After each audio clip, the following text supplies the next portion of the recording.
तो hello guys, स्वागत है हमारे यूट्यूब चैनल MSc क्लासेज में। तो आज हम पढ़ने वाले हैं कक्षा 9 प्रश्नावली 1.4 का क्वेश्चन हल करने वाले हम।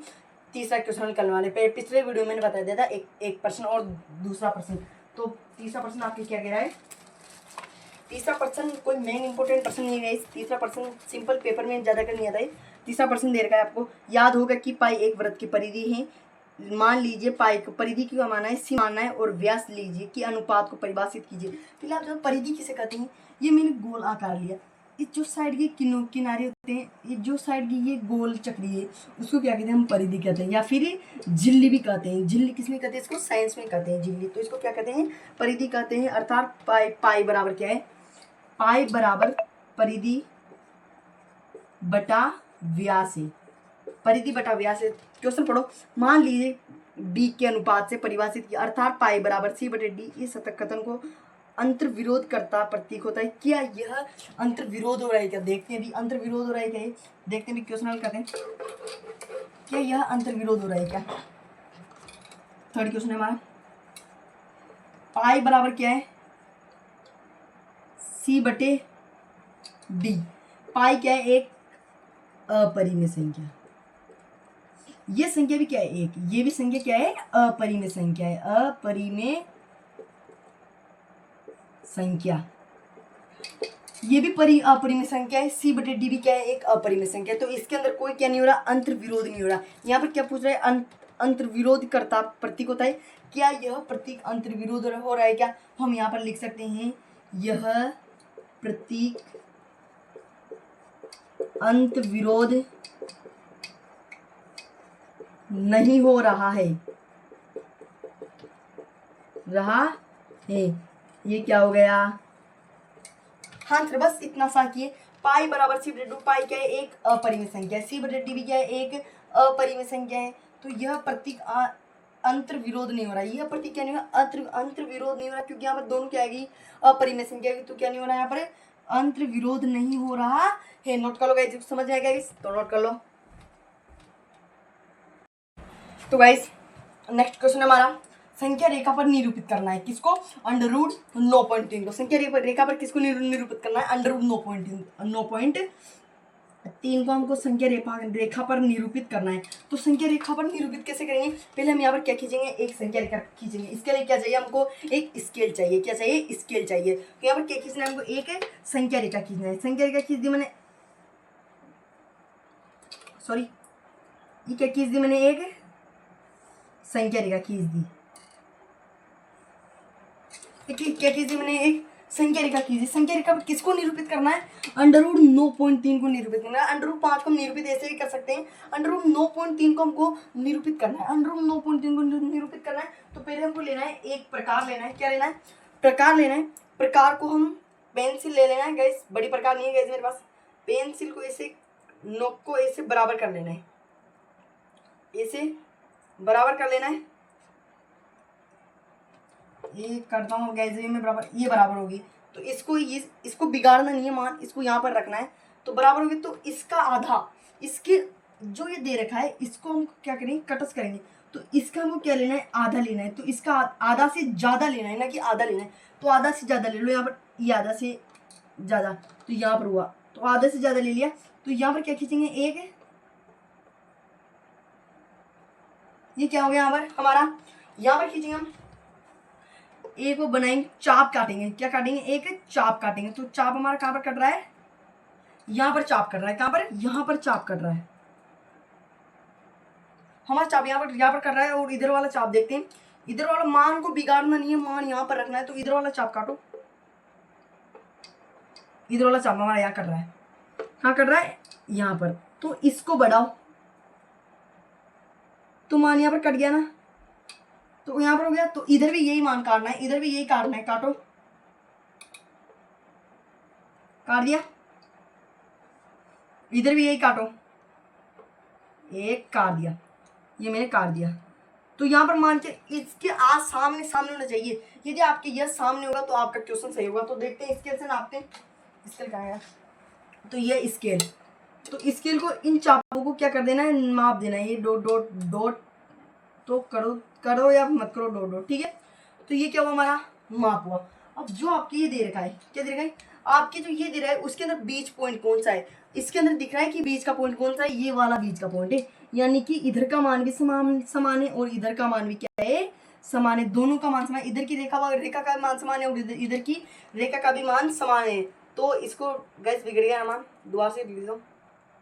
तो इनको क्या करना है, अब मान दोनों का बराबर है, इधर भी मान बराबर है तो इधर भी मान बराबर है। तो ये सब 20 पॉइंट को यहाँ पर मध्य पॉइंट को क्या मानो, यहाँ पर हमको मध्य पॉइंट को मान लो आप ओ मानो, मध्य पॉइंट को क्या मानो ओ। तो यहाँ मध्य पॉइंट ओ से हमको क्या खींचना है, एक डी की तरह बनाना है। तो डी की तरह बनाना है तो मध्य पॉइंट ओ से क्या बनाना है, हमको एक डी की तरह बनाना है। तो यहाँ पर कैसे बन जाएगा, ए से बन जाएगा। कैसे बन जाएगा, ए से, ये ए से बन जाएगा। गाइस यहाँ पर मेरे पास डी बड़ी नहीं है, नहीं तो सही हो जाता अभी। अच्छा आपको अच्छे से समझा जाता, पर कोई दिक्कत नहीं गाइस, वीडियो को वापस रिपीट करना। ऐसा बन गया गाइस। ऐसा बनते आपको यहाँ पर क्या खींचना है, एक √3 को निरूपित करना है। √3 को निरूपित करना है तो यहाँ पर आप एक कर दो, यहाँ पर क्या कर दो, एक मध्य मतलब एक पॉइंट लगा दो। तो यहाँ पर क्या खींच दो आप, एक रेखा खींच दो। रेखा खींच दिया। रेखा खींचने के बाद इधर को इसको इधर मिलाना है, किसको इधर, इसको क्या मिलाना है, इधर मिलाना है। तो आप मत समझा कि इसका मान 9.3 है, तो ये क्या हुआ, इसका मान क्या हुआ 9.3। तो इसका मान क्या है, तो यहाँ इसको क्या मानो आप ए मानो, इसको क्या मानो, इधर ले जाओ रेखा को डी मानो। अब यहाँ पर जो दे रखा है, अब इसको क्या काटेंगे हम, एक चाप काटेंगे, इसको सी, इसको बी मानो। और तो यहाँ पर क्या काटेंगे हम, एक चाप काटेंगे। तो चाप आप जानते होंगे कि यहाँ से हमको लेना है रेखा, यहाँ से लेनी है और यहाँ से ऐसे चाप काटना है, ठीक है। यहाँ से हमको लेना है मध्य बिंदु से क्या करना है, चाप काटना है। तो कहाँ पर कट रहा है, √9 पॉइंट का चाप कहाँ पर कट रहा है, यहाँ पर √9 पॉइंट का चाप कट रहा है। तो इसको क्या मान सकते हैं हम, इसको मानना है हमको सी मानना है। सी मान कर यहाँ पर क्या हुआ तो यहाँ पर √9.3 9.3।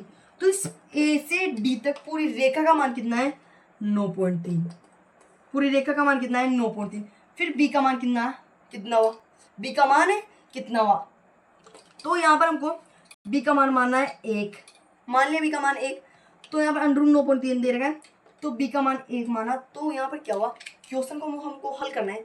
बी का मान बी का मान क्या माना हमको, हमने 1 माना। तो ए सी का मान यानी कि यहाँ से यहाँ तक ए सी का मान कितना है, पूरा कुल टोटल 9.3। ए सी का मान कितना है 9.3। तो ए से सी का मान कितना है 9 तो पहले लिखो ए सी का मान कितना है 9.3। अब क्वेश्चन हल कर रहे हैं कि √9.3 को हमने कैसे निरूपित किया, वह क्वेश्चन कर रहे हैं हम। ए सी बराबर √9.3, तो बी का मान क्या माना हमने 1। अब इनको जोड़ो, इनको जोड़ने पर किसका मान आ जाएगा, इसका मान आ जाएगा, किसका मान, इसका मान आ जाएगा। तो ए सी प्लस बी, तो यहाँ पर क्या हुआ, कितना हुआ 9.3 प्लस 1 बराबर 10.3। 10.3 आ गया। गैस पहले इसको नोट कर लो गैस, यहाँ पर बोर्ड में मान नहीं रहा गैस, ठीक है गैस। पहले इसको नोट कर लो आप, और सवाल है, यही सवाल नहीं है गैस, पहले यहाँ तक हम नोट कर लो या फिर इस चित्र को नोट कर लो, ठीक है। पहले इसको नोट कर लो फिर बताऊंगा। नोट कर लिया गैस, तो यहाँ पर इस चित्र के माध्यम से समझा देता हूँ मैं, यहाँ तक नोट कर लिया। तो हमने ए सी प्लस बी का तो मान निकाल लिया, कितना हुआ 9.3। इन कुल का मान कितना हुआ 9.3। अब हमको AC का अर्ध का मान निकालना है। तो यहाँ पर इसका मान निकालने में कोई मतलब नहीं, इधर का मान निकालना, इधर का ही मेन है।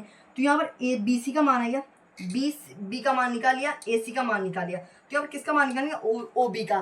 तो यहाँ पर लिखेंगे हम कि OB का अर्ध, OB का क्या लिखेंगे अर्ध लिखेंगे, सॉरी OA का क्या लिखेंगे हम यहाँ पर अर्ध लिखेंगे। क्या लिखेंगे OA का, OC का सी, यहाँ बी तो आ गया ना। अब ओ और सी का क्या लिखेंगे हम यहाँ पर अर्ध लिखेंगे।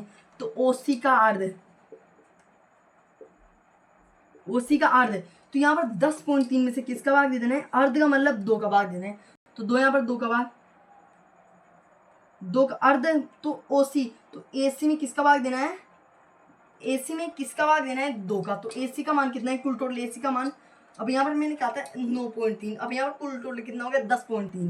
10.3 बटे 2 बराबर कितना हुआ 8.3। तो यहाँ पर OC का मान कितना है, OC का मान कितना है 9 सॉरी 8 बट यहाँ पे कितना आएगा कि मान देखते हैं यहाँ पर, मल्टीप्लाई करते हैं यहाँ पर, मान कितना आएगा, मान आया था मान यहाँ पर, सॉरी AC का अर्ध, AC का अर्ध ज्ञात करना है, तो इसमें अर्ध ज्ञात करेंगे तो यहाँ पर क्या लगा देंगे, आ गया समझ में गाइस। मैं इसको नहीं आएगा, क्वेश्चन देखने दो गाइस मुझे। OC बराबर तो OB बराबर, तो यहाँ पर OC का मान कितना आ गया, OC का मान क्या निकाला हमको, OC का मान गया, तो AC का अर्ध आ गया। अब OC बराबर यहाँ पर बराबर है, तो AC बटे 2 बराबर 10.3 बटे 2, तो यहाँ पर किसका मान क्या निकालना है हमको, OB, O और B। OB का मान कितना है गाइस 1, OB का मान कितना है 1, तो OC का मान कितना है, O और C का मान कितना है, OC माइनस BC को घटा देना है, O और C इसको घटा देना है और OB को घटा देना है। OC का मान कितना है 10.3 बटे 2 लिख रहा है यहाँ पर, 10.3 बटे 2 माइनस कितना है BC का मान, B का मान कितना है ये समझो आप, तो BC मत समझो, BC का मान कितना है 1, मैंने कहा था BC का मान क्या रख दो आप 1 रख दो, BC का मान कितना है 1 रख दिया 1, तो 10.3 बाय माइनस 1, ठीक है, तो इसको माइनस कर दो, तो 10.3 10 या 2, तो 2 का भाग दो 5.2 का भाग दो यहाँ पर,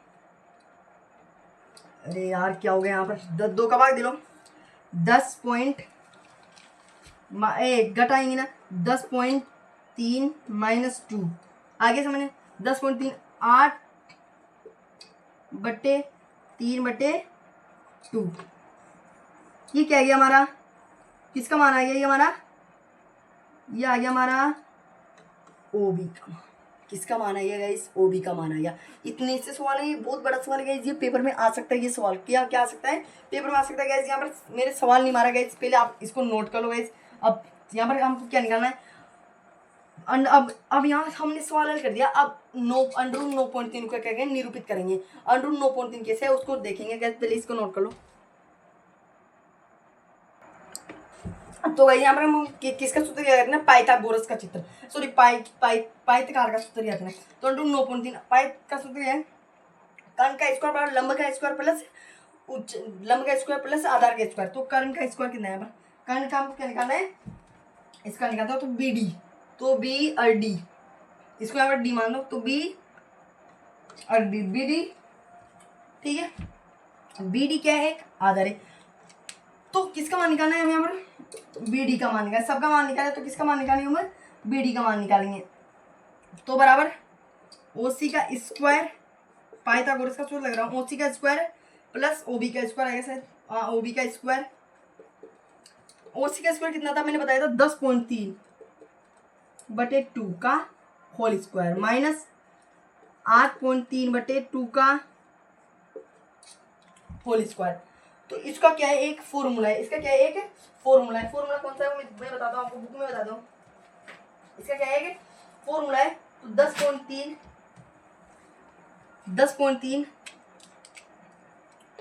तो इसका फॉर्मूला है, तो इसको प्लस में लिख देना है माइनस में लिख देना है, दोनों में लिख देना है, तो